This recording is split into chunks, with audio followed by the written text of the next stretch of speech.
يا ربي صل على المختار طه البشير واغفر لنا كل زله وامحنا في النظير يا ربي صل على بسم الله الرحمن الرحيم Alhamdulillahi Rabbil Alamin. Allahumma salli wa sallim ala Sayyidina Muhammadin wa ala ali Sayyidina Muhammadin miftahi babi rahmatillah adada ma fi ilmillah salatan wa salaman daimaini bidawami mulkillah. Assalamualaikum warahmatullahi wabarakatuh. Sahabat online yang dirahmati Allah, alhamdulillah kita bisa berjumpa kembali. Mudah-mudahan kita senantiasa diberikan kesehatan, umur panjang fi taatillah, juga senantiasa mendapatkan taufik dan hidayah dari Allah Subhanahu wa ta'ala.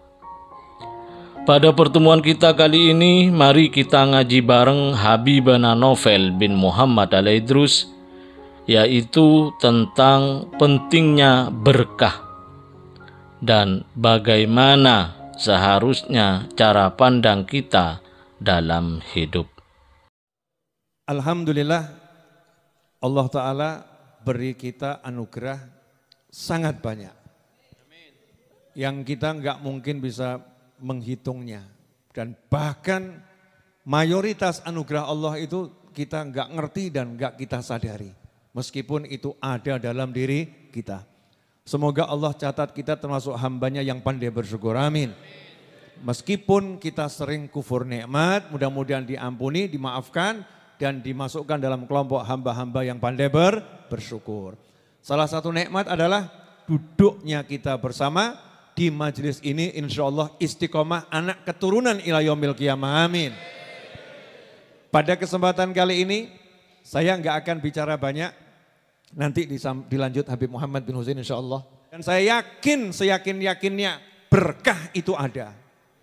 Ya, berkah itu ada. Berkahnya waktu, berkahnya tempat, berkahnya teman, berkahnya orang tua, berkahnya guru, berkahnya harta, berkahnya orang-orang yang soleh, berkahnya orang-orang yang mulia. Saya yakin, seyakin-yakinnya ada. Dan salah satunya saya yakin kalau antum semua itu berkah. Yakin. Kenapa? Antum cari ilmu. Antum meninggalkan rumah, cari ilmu. Meninggalkan rumah, mau cari kebaikan. Antum baghil khair, orang yang betul-betul mau kebaikan dari Allah Subhanahu wa ta'ala. Orang yang mau kebaikan pasti punya kebaikan. Orang yang mau kebaikan pasti mendapatkan kebaikan. Karena itu husnudzon, prasangka baik kepada diri dan kepada muslim yang lain wajib hukumnya. Sebesar apa husnudzon kita, sebesar itu kita akan mendapat karunia dari Allah Subhanahu wa ta'ala. Lewat berkahnya jenengan, saya mau lipat itu yang namanya bumi insya Allah. Lewat berkahnya jenengan saya mau lipat itu yang namanya waktu insya Allah. Dan lewat berkahnya jenengan saya akan turunkan rezeki dari langit dan dari bumi untuk antum dan untuk saya insya Allah. Caranya nurunkan bagaimana? Taqwallah. Allah katakan kalau kita bertakwa dibuka sama Allah berkahnya bumi dan dibuka berkahnya lah langit. Salah satu takwa ya semacam ini, senang lihat saudara muslim, senang lihat saudara yang beriman, senang lihat orang yang taat, senang lihat orang yang zikir, senang lihat orang yang sholawat. Kalau kita udah punya kesenangan lihat wajah orang yang taat, kesenangan lihat wajah orang yang zikir, kesenangan lihat wajah orang yang cari ilmu, kesenangan lihat wajah orang yang silaturahim, itu tandanya hati kita betul-betul insya Allah dicintai oleh Allah Subhanahu wa ta'ala. Karena hanya hati yang bisa mencintai kebaikan, hati yang punya cinta kepada Allah Subhanahu wa ta'ala. Orang kalau hatinya cinta sama Allah, maka Allah akan tunjukkan kebaikan itu di depan mata. Allah akan buat dia bisa melihat kebaikan dari saudaranya. Allah bisa melihat peluang-peluang, Allah akan buat dia bisa melihat peluang-peluang kebaikannya ada dalam dirinya, di sekitarnya. kalau hatinya itu cinta Allah dan dicintai oleh Allah Subhanahu wa ta'ala. Karena itu manfaatkan prasangka baikmu pada dirimu sendiri dan pada orang lain. Kalau saya saja percaya antum punya berkah, masa antum gak percaya dirinya punya berkah? Kalau bukan orang-orang yang seperti kita ini yang ditempeli berkah oleh Allah Ta'ala, lantas yang seperti apa lagi? Kalau bukan orang-orang yang ruku, orang yang sujud, orang yang zikir, orang yang qiraatul Quran, orang yang cari ilmu, orang yang mau ngabdi sama ilmu, orang yang mau parkir demi orang-orang yang cari ilmu, orang yang mau ngepel, orang yang mau mencuci pakaian, orang-orang yang bersihkan toilet untuk orang-orang yang cari ilmu. Kalau bukan beliau-beliau ini yang diguyur barokah, maka orang-orang seperti apa yang mendapatkan keberkahan? Dan Isra Mi'raj Nabi Muhammad sallallahu alaihi wasallam adalah perjalanan napak tilas barokah, perjalanan untuk menebar barokah dan perjalanan untuk menerima barokah. Subhanalladzi asra bi'abdihi lailan minal masjidil harami ilal masjidil aqsa. Ilal masjidil aqsa alladzi barakna haulahu linuriyahu min ayatina innahu huwas sami'ul basir. Allah katakan dari Masjidil Haram ke Masjidil Aqsa. Masjidil Haram bil bakata mubarakah. Masjid itu berkah dan kota Mekah itu juga berkah. Bil bakata mubarakah. Masjidnya berkah, kota Mekahnya berkah, ke Masjidil Aqsa yang berkah dan sekitarnya masjid pun itu diberkati. Yang jalan sumbernya barokah, yaitu baginda Muhammad sallallahu alaihi wasallam. Dari tempat yang berkah menuju tempat yang berkah, singgah di tempat-tempat yang barokah, singgah ke Madinah Al-Munawwarah, singgah ke Bukit Tursina, singgah ke makamnya Nabi Musa alaihissalam, singgah ke tempat lahirnya Nabi Isa alaihissalam. Karena itu kalau kita jadi muslim, seperti kita merasa nggak butuh berkahnya orang lain, nggak butuh berkahnya tempat, gak butuh berkahnya waktu, maka siapa yang kita tiru? Sementara baginda Nabi Muhammad sallallahu alaihi wasallam Allah perjalankan untuk apa? Napak tilas barokah. Masjidil Haram itu penuh barokah, tapi Allah nggak katakan pada Nabi, udah cukup kamu di Masjidil Haram, udah cukup di situ berkah, dan cukuplah kamu itu sumbernya berkah. Gak perlu kamu cari berkah yang lain, gak perlu kamu pergi ke tempat yang berkah yang lain. Allah nggak ngomong begitu. Justru Allah perjalankan Nabi Muhammad sallallahu alaihi wasallam dari Masjidil Haram ke Masjidil Aqsa. Untuk apa? Untuk singgah di tempat yang full barokah. Di sana ngapain? Ketemu orang-orang yang bawa berkah, orang-orang yang punya berkah. Siapa itu? Arwah anbiya wal mursalin, ruhnya para nabi dan rasul, dan juga jasadnya sebagian nabi dan rasul yang masih diizinkan hidup oleh Allah Subhanahu wa taala hingga hari ini. Ya, masih hidup hingga hari ini. Ada anbiya, ada nabi yang masih hidup, ada rasul yang masih hidup, belum dicabut ruhnya oleh Allah Subhanahu wa taala. Ikut kumpul di Masjidil Aqsa, ketemu Nabi Muhammad sallallahu alaihi wasallam, kemudian salat berjamaah. Setelah itu baru naik ke langit yang pertama, langit yang kedua, sampai langit ketujuh, sampai Sidratul Muntaha. Ngapain lagi? Ketemu Nabi, ketemu Nabi, dan ujungnya ketemu Allah Subhanahu wa taala. Maha suci Allah dari berdiam di satu tempat, dan maha suci Allah dari berada di suatu tempat. Maha suci Allah dari diserupakan makhluk. Nabi diletakkan di Sidratul Muntaha, bukan tempat untuk Allah bertemu Nabi Muhammad SAW, tetapi tempat untuk Nabi bertemu dengan Allah Subhanahu wa taala. Seperti tempat bagi kita untuk sholat masjid.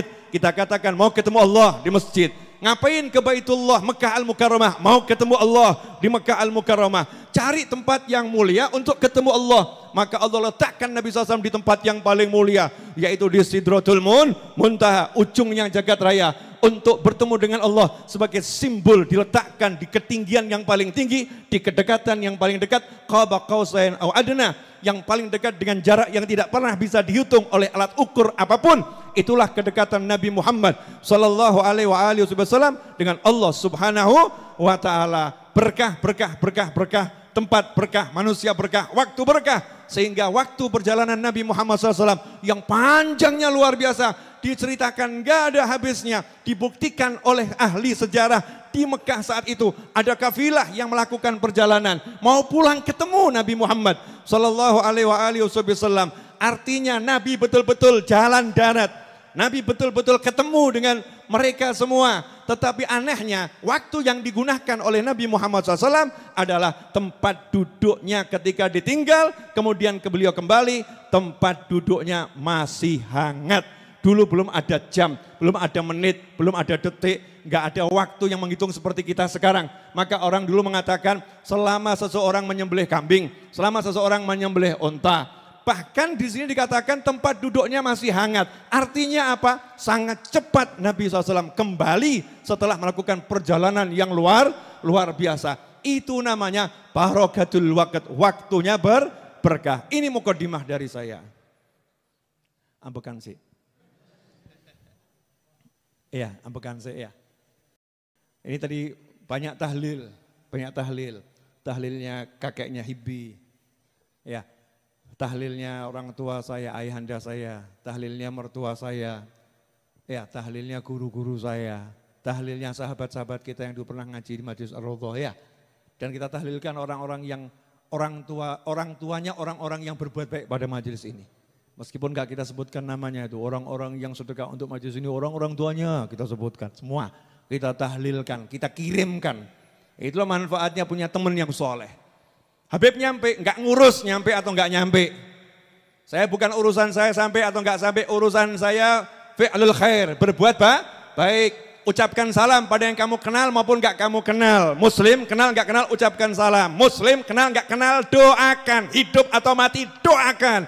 Enggak ada orang istighfar, Allahumma ighfir lil mu'minina wal mu'minat. Hanya yang hidup saja. Enggak ada. Ada gitu. Allahumma ighfir lil mu'minina wal mu'minat. Bahkan ditegaskan al-ahya'i minhum wal amwat. Yang masih hidup maupun yang sudah meninggal dunia. Kewajiban kita pada muslim yang lain itu fi'lul khair. Berbuat baik, kenal gak kenal. Diperlakukan baik atau diperlakukan tidak baik. Yang penting kita jadi orang baik, selesai. Susahnya di mana jadi orang baik? Susahnya di mana? Senyum sama orang. Susahnya di mana? Mendermakan sebagian harta pada orang lain. Susahnya di mana? Berdiri membagikan susu. Susahnya di mana? Berdiri membagikan makanan. Susahnya di mana? Menata sandal. Susahnya di mana? Meringankan beban orang. Susahnya di mana? Memaafkan. Susahnya di mana? Kita mau mendoakan. Susahnya di mana? Tidak susah. Mudah. Tapi kita kadang-kadang nggak mau dikasih yang mudah. Carinya yang susah. Memendam dendam. Sehingga sakit hatinya. Betul. Ketemu yang enggak suka, langsung ekspresi wajahnya dicemberut-cemberutkan. Cepat mati itu nanti.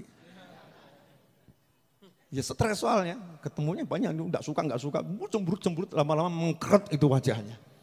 Makanya orang yang enggak mau senyum sama yang lain itu susahnya luar biasa. Saya ini di YouTube banyak yang enggak kenal saya. Betul ya? Saya enggak kenal sama yang di YouTube, siapa mereka? Beliau-beliau siapa, tapi saya senyum. Ini saya senyum buat kalian. Aku gak harus sama awakmu. Gak kenal. Mungkin yang nonton, mungkin. Ada yang gak suka sama saya, mungkin. Mudah-mudahan Allah jadikan kamu suka sama Allah Ta'ala. Allah jadikan kamu suka sama Nabi Muhammad SAW. Allah jadikan kamu suka sama orang-orang yang beriman. Allah jadikan kamu suka sama orang-orang yang taat pada Allah Subhanahu wa Ta'ala. Dan begitu pula kita semua, saya, antum dijadikan suka dengan Allah. Suka dengan Nabi Muhammad SAW, suka dengan para aulia wassalihin, suka dengan orang-orang yang taat pada Allah Subhanahu wa Ta'ala. Senyum, susahnya di mana? Emang susah? Bapak-bapak nanti praktek senyum sama istrinya ya. Mudah atau susah? Jawabannya kok lemah itu. Mikir. Ibu-ibu nanti senyum sama suaminya ya. Tuh, Masya Allah, ibu-ibu tuh emang jiwanya tak bertepi. Hatinya tak berbatas. Maafnya tak pernah sirna. Masya Allah, dendamnya. Nah itu jangan disebut. Ya jangan disebut. Jadi, ayo kita berbuat baik. Terakhir ya, ingat-ingat. Bapak, Ibu, Mas, Adik, Mbak Yu, Dek Yu, ya. Kang Mas, Dek Mas, semuanya. Maaf, saya udah pengalaman hidup 48 tahun dan saya udah lihat yang hidup itu pasti mati. Mungkin kalau jenengan kurang pengalaman, saya kasih tahu. Saya udah hidup 48 tahun dan saya masih pengen hidup ribuan tahun. Kan kalau pengen tuh ya ribuan tahun. Saya wa'afiya bita'atil, amin. Yang hidup itu pasti mati. Enggak mungkin enggak. Pasti mati. Dan ingat, begitu mati, cek yang paling kamu hargai mana itu. Begitu mati ya. Terus ketemu malaikat. Kamu bilang, malaikat, aku punya mobil malaikat. Alphard malaikat. Rolls Royce malaikat. Rumahku gede loh malaikat. Mau ngomong gitu? Mau ngomongnya apa? Ayo, bingung toh ngomong apa? Malaikat, aku punya Allah, aku punya Nabi Muhammad SAW. La ilaha illallah Muhammad Rasulullah SAW. Saya punya 2 kalimat syahadat malaikat. Ojo cedak-cedak kecuali gue rahmat. Karena saya muslim, saya punya 2 kalimat syahadat. Wani ngomong nabi malaikat. Wani. Muslim, mukmin. Mukmin itu nanti di akhirat, wani merintah malaikat. Ya, serius. Mukmin itu nanti di akhirat berani merintah malaikat. Itu ada malaikat nyeret orang ke neraka. Kok manggil namanya seorang mukmin? Mukmin yang ngomong sama malaikat, gifu. Malaikat, mandek kok. Mandek malaikat. Nah, coba yang diseret ngomong malaikat mandek, tambah banter. Tapi kalau mukmin yang ngomong, Masya Allah. Iya, malaikat nurut sama mukmin di akhirat. Ya malaikat nurut. Di bumi pun malaikat diizinkan oleh Allah Ta'ala sebagian hamba Allah itu diizinkan malaikat suruh nurut sama hamba Allah itu. Sehingga kalau hamba Allah itu bilang, wahai malaikat yang kirim hujan disraken 5 jam, udan tenan. Itu kalau, tapi aja gue coba-coba ya. Coba Allahumma request. Jangan. Jadi ada hamba-hamba Allah itu kalau bicara, Allah perintahkan malaikat-malaikat itu untuk mengiyakannya. Untuk mengiyakannya. Ini kok 10:30 lewat Habib? Tidak terasa ya. Lanjut dikit ya. Boleh? Ya, saya kasih satu rahasia. Dari Isra dan Mi'raj Nabi Muhammad SAW. Tolong jangan di-share. Jangan di-share. Nabi SAW itu waktu dapat Isra dan Mi'raj lagi sholat atau lagi tidur? Coba. Tidur. Lagi tidur. Makanya ada khilaf ulama, ada yang bilang itu Isra Mi'raj dalam mimpi. Kan gitu ya. Tapi pendapat yang paling kuat dengan jasadnya dan ruhnya dalam keadaan jaga. Itu yang jadi mayoritas pendapat ulama. Tidurnya Nabi SAW, tidurnya sahabat radhiyallahu anhum ajmain, tidurnya wali, tidurnya orang soleh, tidurnya saja bisa dapat anugerah yang luar biasa. Makanya kamu kalau lihat ada Pak Yai kok lagi tidur, ada lihat Ustadz lagi tidur, ada lihat ulama lagi tidur, jangan samakan dengan tidur kita. Kok akeh turune ya? Jangan samakan. Nabi SAW tidur, tapi didatangi malaikat Jibril alaihissalam.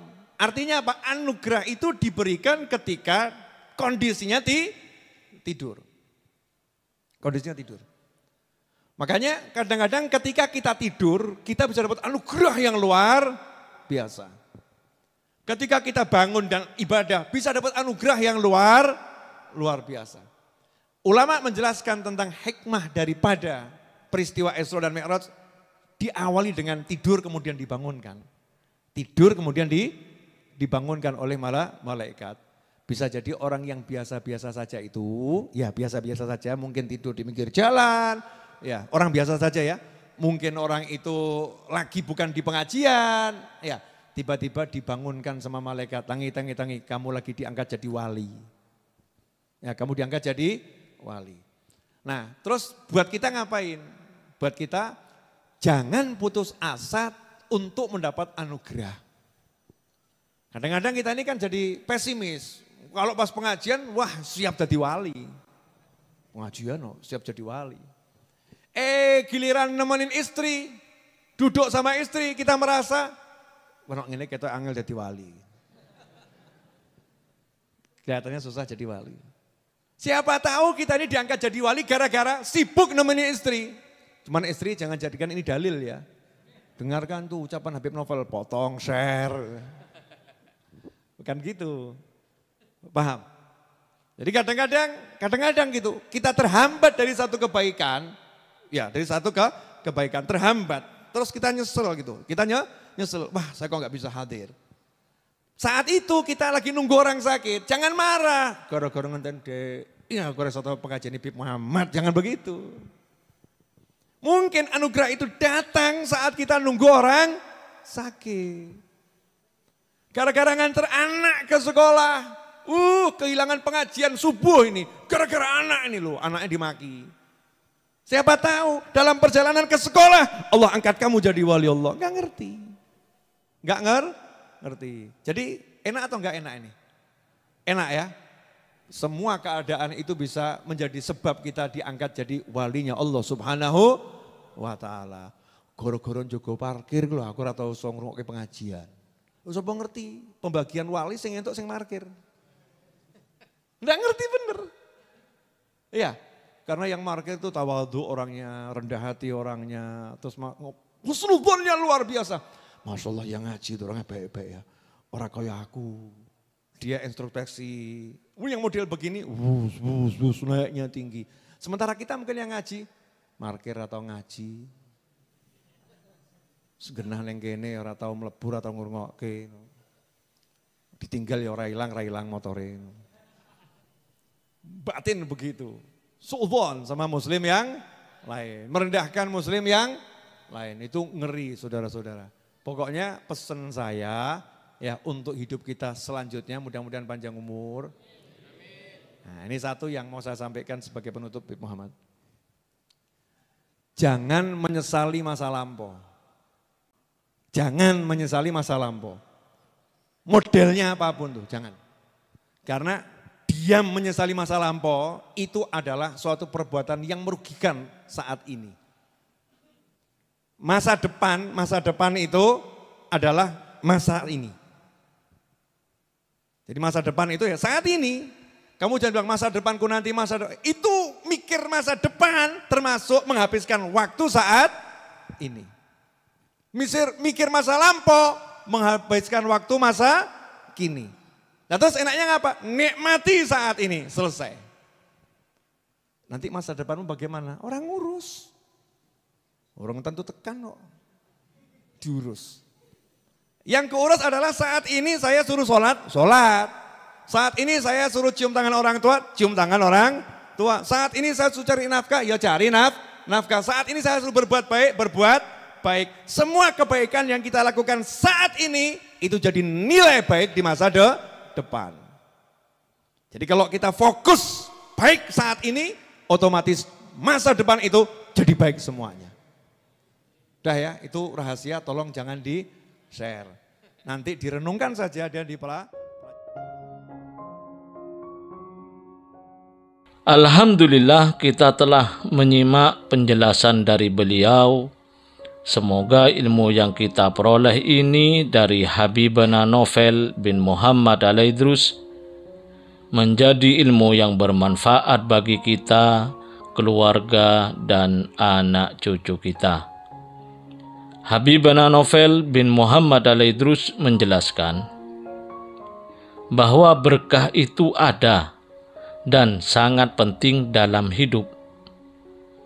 Di antaranya berkahnya waktu, berkahnya tempat, berkahnya teman, berkahnya orang tua, berkahnya guru, berkahnya harta, dan berkahnya orang soleh. Bertakwalah, maka keberkahan bumi dan langit akan terbuka. Doakan dan selalu berbuat baiklah kepada orang lain. Selalu husnudzonlah terhadap diri sendiri dan orang lain, karena karunia Allah akan turun sebesar husnudzonmu. Hidup ini sebentar, dan semua akan meninggal. Di mana kekayaanmu gak bisa engkau andalkan, di mana pangkatmu tidak bisa engkau andalkan. Hanyalah iman dan takwamu yang bisa menolongmu. Jangan putus asa untuk mendapat anugerah.